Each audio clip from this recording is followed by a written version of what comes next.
Hello everyone, and welcome back to the channel, or welcome to the channel if you're a new subscriber or a new viewer. My name is Kyle. Kingdom of the Planet of the Apes is finally out in theaters, and as such, I'm going to be talking about the movie today. Kingdom of the Planet of the Apes was directed by Wes Ball and is set nearly 300 years after the events of War for the Planet of the Apes and involves a new character named Noah who must embark on a perilous journey to rescue his family, and through this journey he learns that there's a lot of things to the world that he is yet to learn. Now before we jump into the review, if you enjoy this video then please subscribe to the channel, give the video a like, and turn on post notifications so that you do not miss a video. And this review will be spoiler free. I promise not to give away any major spoilers. If you want me to make a spoiler review, let me know down in the comments. Now let's jump into the review. I'm a huge fan of this franchise. I own the rebooted films as well as the 1968 classic.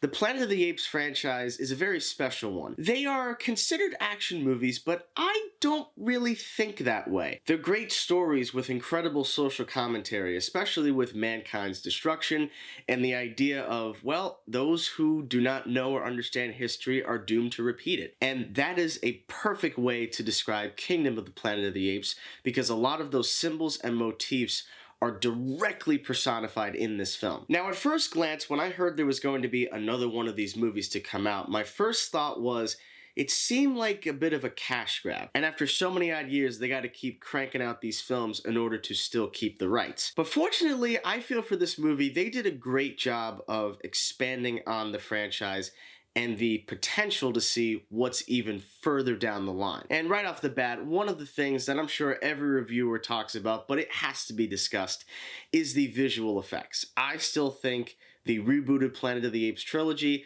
has the best mocap and visual effects work of the 21st century.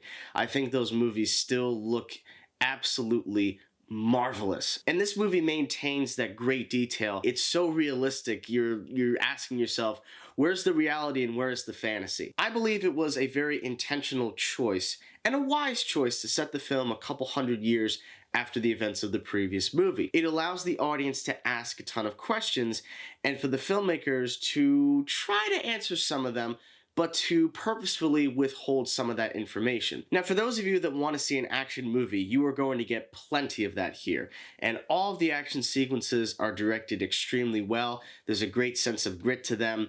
And the fact that you can emotionally connect with these apes is one of the great, you could just say, Oscar-winning elements of all of these films. The fact that you can take this seriously and that you care about the characters. That's the most important thing, and they absolutely nailed that here. And this movie, as I said before, does a great job of expanding the lore of the previous films while also making certain efforts to connect things to the original. Now, for those of you who have not seen the original film, I would highly, highly recommend it. It is one of the great films of our time. But if you are someone that has seen the original film, and especially if you've rewatched it recently, you are going to see a lot of parallels in this film to the original, especially the musical score. That's something I complained about in my recent video about The Mummy, but god damn it, the score for this movie is fantastic. It has a lot of works that are inspired by Jerry Goldsmith's rather unconventional methodology of scoring the original film, while also having a contained score of its own. There are two key supporting characters. One of them is a human, which I really don't want to get into spoilers much with her, so I'll refrain talking about her as much as possible. But the second character is an orangutan named Raka, who I firmly believe is a descendant of Maurice, which Maurice is truly the MVP of those previous three movies. But Raka is such a great character. I love all of the interactions between he and Noah, his enthusiasm and desire to want to share his experiences, but also the information that was left behind by not only humans, but by Caesar. Now, trying to follow a villain that was as powerful and impactful as Koba is no easy task. And in this movie, the villain of the film is someone who proclaims to be Proximus Caesar, a grand overlord who thinks he can simply take everything just because he can. And I do think as a villain, he is certainly a good one. I don't know if he masks up to Koba level, but he certainly is a very powerful antagonist in the story. I think about 80 to 90% of the movie is extremely solid. I was very invested. But I do have a couple of issues with the movie, and the biggest one is definitely a spoiler, so I'm going to do my best to not spoil it for you guys, but it definitely involves how the movie ends. I can't say that I like it, and I've had a couple days to ponder over it, and I still just am not crazy about it. It almost feels like a post-credit scene, like you're watching a Marvel movie. And speaking of Marvel movies, it's the idea that, as I stated before, this movie tries to keep things a bit open-ended. They did it here as a way to say, well, we're gonna make more of these, obviously. Whereas the previous trilogy, I feel, were all contained stories that had a beginning, a middle, and an end, to where you didn't necessarily have to see the previous movie to jump into it. It would have been helpful. This movie, it requires you to have seen the previous films, and I also feel the original, but definitely the previous 3 films.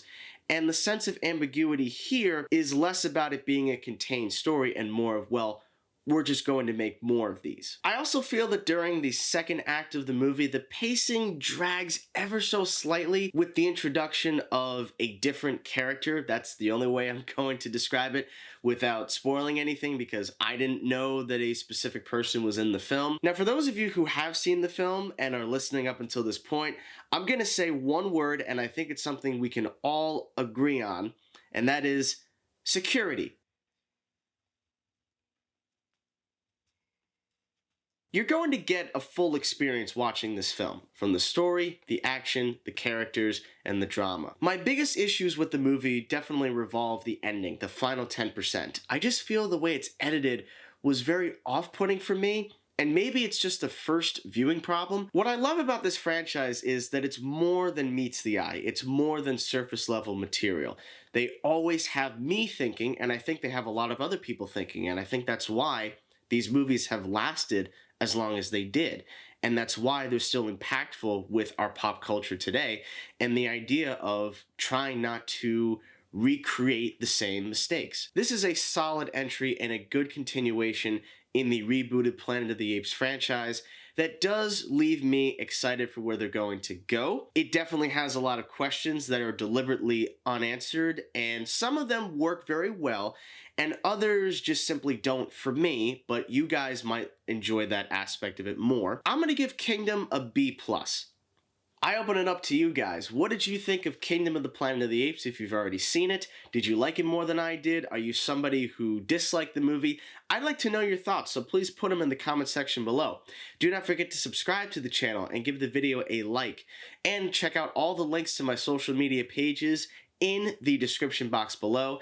Thank you, and stay tuned.